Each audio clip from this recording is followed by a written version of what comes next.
जब आपका देश गुलाम था तो अंग्रेज आपको कैश क्रॉप्स उगाने पर मजबूर करते थे। नील की खेती होती थी, कपास की होती थी, जो चीज कैश क्रॉप है। फूड क्रॉप तो थी नहीं, अगर फूड क्रॉप होती तो आपके भुखमरी कैसे आपके देश में। तो आज तो फिर उस हिसाब से तो सरकार अगर डाइवर्सिफिकेशन चाहिए तो सरकार कुछ करवाना चाहिए, तो सरकार को आज भी गारंटी देनी चाहिए उसी तरह की कुछ चीज की आप नई चीजों का अडेप्ट करो, हम साथ खड़े हैं, हम आपको जो कि हरित क्रांति के बाद जो किसान उभरे, अब हरित क्रांति के बाद जो किसानों ने हरित क्रांति का लाभ लिया उनका स्तर ड्रास्टिकली उठा। बात आपको माननी पड़ेगी, अब वे लोग मिडिल क्लास में, तो इसी कारण आज यहाँ का किसान इस स्थिति में है वो आंदोलन कर सकता है। और तो किसान इस स्थिति में नहीं था, सरकार ने वो आंदोलन नहीं कर। उनका सबसे बड़ा मुद्दा यही है, उन्होंने वो गांव में जाके क्या करते हैं किसानों को, वे पंजाब के किसानों का एमएसपी मिल रहा है, वो 2500-2600 पर क्विंटल का रेट मिल रहा है गेहूं का, है ना। वो आंदोलन कर रहे हैं दिल्ली में, तुम अपना गेहूं 1500 का बेच रहे हो और तुम शराब पी के लेट जाते हो। जो किसानों का मुद्दा है मेरे हिसाब से उसमें सबसे बड़ी चीज है एमएसपी। सब किसान अगर आंदोलन करते हैं तो एमएसपी के ऊपर करते हैं। हाँ, एमएसपी अगर हम थोड़ी सी इसकी पृष्ठभूमि में जाएं, एमएसपी और आरक्षण दो ऐसी चीज हैं जो सिर्फ एक सीमित समय के लिए लाई गई थी। आजकल के किसान कोई भी हो, हम भी हो, उसमें कोई भी है, हर आदमी बदलाव से थोड़े से घबराते हैं।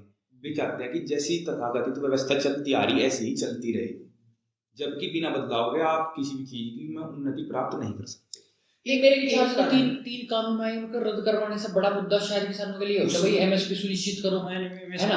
लेकिन एमएसपी सरकार के लिए भी बहुत कोई आसान चीज नहीं है, भाई सरकार सुनिश्चित कर दे एमएसपी। हाँ, क्योंकि आप देखो इकोनॉमी का एक बहुत मेजर चंक किस चीज में चला जाएगा अगर सरकार मैं बता दो रहा, अगर एमएसपी को सही से समझा जाए तो वे लोग भी समझेंगे। अब एमएसपी क्यों इंट्रोड्यूस करी गई भाई, अगर आप थोड़ी सी इसकी पृष्ठभूमि में जाओगे, जब आपका देश गुलाम था तो अंग्रेज आपको कैश क्रॉप्स उगाने पर मजबूर करते थे। नील की खेती होती थी, कपास की होती थी, जो चीज कैश क्रॉप है। फूड क्रॉप तो थी नहीं, अगर फूड क्रॉप होती तो आपके भुखमरी कैसे आपके देश में। ठीक है, तो वे कैश क्रॉप पर आपको मजबूर कर रहे थे, सब कैश क्रॉप उगाया कर रहे थे देश में। तो जब देश आजाद हुआ, जब ग्रीन रेवोल्यूशन आया, तो सरकार ने कहा कि आप फूड क्रॉप्स पे शिफ्ट करो। तो उन्होंने कहा कि अगर हम फूड क्रॉप से शिफ्ट कर देंगे तो हम बेचेंगे किसे, खरीदेगा कौन हमारी चीज। कैश क्रॉप तो है, मार्केट में बेच रहे, बाहर कर रहे। तो जब वे फूड क्रॉप्स पे शिफ्ट हुए तो सरकार ने कहा कि हम आपको मिनिमम सपोर्ट प्राइस दे रहे, आप हमें बेचो, हम आपके ये ट्रांजिशन जो हुआ वही बात है। भाई एक घबराहट थी, भाई एक आदमी 100 साल से एक चीज कर रहा, उसे कह दे भाई तू ये चीज ना करे, तो ऑब्वियसली कुछ मतलब इंटिमिडेशन होंगे, डर लगेगा उसे किसी बात से, है ना, कि भाई ये मैं कैसे वो करूंगा, कुछ एप्रीहेंशन रहेंगे उसके, किस बदलाव को मैं अडेप्ट कर पाऊंगा। या क्रॉप की भी बात हो जाए, भाई आदत पड़ जाके मुझे प्रैक्टिस होगी, भाई ये क्रॉप इस तरह से उगाऊंगा, मैं इसको चेंज करूंगा, प्रोडक्शन हुआ नहीं हुआ, कम हुआ, और एनवायरमेंटल फैक्टर्स हैं, इसी तरह के एमएसपी की गारंटी दी गई। एक तरह से सरकार कहेगी भाई हम आपके सपोर्ट में खड़े, इस तरह से हम आपके प्रोडक्ट को खरीद देंगे। तो आज तो फिर उस हिसाब से तो सरकार अगर डाइवर्सिफिकेशन चाहिए तो सरकार कुछ करवाना चाहिए, तो सरकार को आज भी गारंटी देनी चाहिए उसी तरह की कुछ चीज की, कि आप उस नई चीजों का अडेप्ट करो, हम साथ खड़े हैं, हम आपको उसी तरह अब मैं उसका ही बता दूं। अब जब थी हमारी इकोनॉमी ज्यादातर एग्रीकल्चर बेस्ड इकोनॉमी थी, तो सरकार ने कहा कि हम आपको देंगे और हम आपके प्राइम कस्टमर हैं, आप अपनी चीज बनाओ और यहाँ रख दो एमएसपी पे। जबकि ये हमें बात बिल्कुल अच्छे से समझनी चाहिए कि आज की तारीख पे भी सिर्फ देश का 6 से 7% किसान एमएसपी पे बड़ी फसल खरीद पाता है, बिल्कुल बेच रहा है, फिर वो कैसे भी कर रहा। यानी कि मेजर चंक जो आपके ज्यादातर किसान हैं वे आज तक भी एमएसपी नहीं मिलती। अब इसका कारण बहुत सिंपल सा कारण है, एमएसपी सिर्फ वहीं लागू ज्यादा हुई जो क्षेत्र आपका हरित क्रांति का है, ग्रीन रेवोल्यूशन का है, यानी कि आपका पंजाब, हरियाणा और आपका पश्चिमी उत्तर प्रदेश। जबकि मैं तो पश्चिमी उत्तर प्रदेश में भी इसमें बहुत कम है, अगर गन्ने से आप अलग फसल पर चले जाएं तो वो भी नहीं है। जब जैसे कि हम अगर अपने जिले की ले लें, अगर शामली की ले लें आप, तो यहाँ का जो गेहूं होता है वो करनाल जाता है, सब लोग अपने भर भर करनाल लेके जाओ कि वहां पे एपीएमसी मंडी है आपकी, वहां जाकर बेचते हैं। यानी कि जो कि हरित क्रांति के बाद जो किसान उभरे, अब हरित क्रांति के बाद जो किसानों ने हरित क्रांति का लाभ लिया उनका स्तर ड्रास्टिकली उठा। ये बात आपको माननी पड़ेगी। अब वे लोग मिडिल क्लास में, उनके लिए रोटी का उसका जब वो नहीं है, जैसे कि आप यहाँ से बिहार में चले जाओ, बिहार में जो किसान है उसके सर्वाइवल पे है, अगर वो नहीं उगा पा रहा, उसे सर्वाइव करना मुश्किल है। जबकि हमारे यहाँ बड़े बड़े नेता है, चौधरी चरण सिंह नेता है, उन्होंने सिर्फ एक बात क्लियर बताई थी कि पूरी डिपेंडेंस खेती पर मत रखो, डाइवर्सिफाई हो जाओ, नौकरी में निकाल लो बड़े बच्चों को। यहाँ के लोग उस बात को समझ पाए। और मेरा तो ये मानना है कि इसी कारण आज यहाँ का किसान इस स्थिति में है, वो आंदोलन कर सकता है।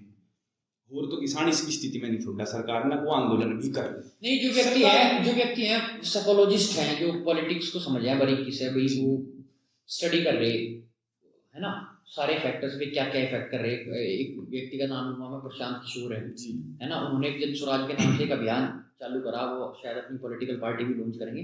तो जो बात आपने कही, बिल्कुल यही बात वो बिहार में वो कर रहे हैं, बिल्कुल यही सेम बात हर गांव में जाकर उन्हें पद यात्रा शुरू कर रखी है, करीब 1.5 साल के करीब हुए ना पद यात्रा को। तो उनका सबसे बड़ा मुद्दा यही है, उन्होंने वो गांव में जाके क्या कहते हैं किसानों को कि तुम वे पंजाब के किसानों का एमएसपी मिल रहा है, उनको 2500-2600 पर क्विंटल का रेट मिल रहा है गेहूं का, है ना, वो आंदोलन कर रहे हैं दिल्ली में। तुम अपना गेहूं 1500 का बेच रहे हो और तुम शराब पी के लेट जाते हो यहाँ पे, है ना। तो ये रीजन है कि किस तरह से कि आप आज भी अगर देखो तो आप पश्चिम उत्तर प्रदेश की बात कर लो, आप हरियाणा पंजाब की, 90% लेबर होगी वही बिहार से आएगी लेबर, है ना। अब हालांकि थोड़ी सी पहले के टाइम से कम होगी, लेकिन वो इंडस्ट्रीज में शिफ्ट होगी। वो ऐसा नहीं है कि वहां पे चीजें, इसका मतलब ये नहीं कि वहां पे चीजें बेहतर होगी या वही रुके, वो कृषि से वो फैक्ट्री में लग गए, लेकिन ऐसा नहीं है कि वो लेकिन वहां का अगर आप बहुत बड़ा जमींदार यहाँ पे है और बहुत बड़ा जमींदार वहां पे है, इतना ही बड़ा जमींदार बिहार में है और अच्छी फर्टाइल लैंड है, लेकिन उसकी स्थिति में धरती आसमान का अंतर है फिर भी। लेकिन यही सबसे बड़ा रीजन है उसका। इसके लिए हमें एक चीज और समझनी पड़ेगी।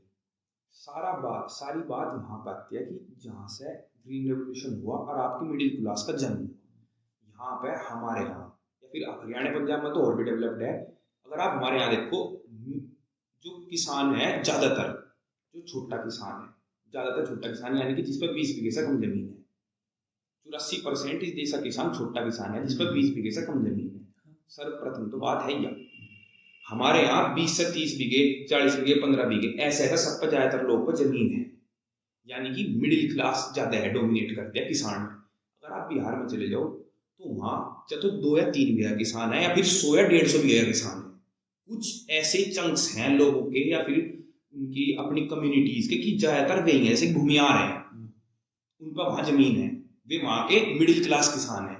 या फिर जो छोटे किसान हैं, या फिर आपके जो जिन्हें आप कह सको राजपूत हैं, उन पर वहाँ तक ज्यादातर 150 या फिर 1000 बीघे के चंके हैं, उनके पास इतनी जमीन है। तो वहाँ पे मिडिल क्लास का जो किसान है वो इतना नहीं है, या तो किसान बहुत छोटा है जिसके सर्वाइवल पे है, या फिर बहुत बड़ा है जिससे इस चीज से ज्यादा कुछ मतलब है नहीं, वो होल्ड भी कर लगा, स्टोर भी कर लगा अपने ग्रुप को, हर चीज हर फैसिलिटी है उस पर। तो मेरे हिसाब से तो कि जो किसान आंदोलन में एक कारण ये भी है कि सिर्फ पंजाब हरियाणा और पश्चिम उत्तर प्रदेश किसान ही क्यों आंदोलन करता है भाई, इसलिए आंदोलन करता है क्योंकि उसने थोड़ा अपने आप को डाइवर्सिफाई कर रखा, उनके घर में और भी थोड़े से स्रोत हैं इनकम्स के, उसके सर्वाइवल पर नहीं है बात, अफोर्ड कर सके, वो अफोर्ड थोड़ा सा कर सकते हैं।